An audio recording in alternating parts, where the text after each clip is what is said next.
Kampante naman ng ilang foreign businessmen na papaboran ng Kamara, sinusuportahan nilang House Resolution No. 1 ni Speaker Feliciano Belmonte na nagsusulong sa pag-amyenda sa economic provisions ng 1987 Constitution. Ang naturang resolution ay para ma-relax o mapalambot ng konti ang batas tungkol sa pamumuhunan para na rin mabigyan ng mas malaking pagkakataon ng foreign investors na magnegosyo sa bansa. Sa ngayon kasi 60-40 ang hatian ng paglalagay ng negosyo sa bansa, pabor sa mga lokal na mamumuhunan.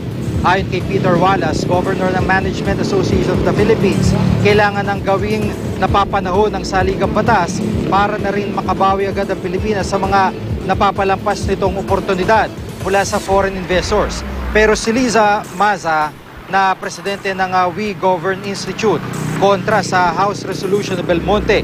Pabor daw ito sa foreign businessmen na kailangang makabangon dahil nalulugi sa ibang bansa.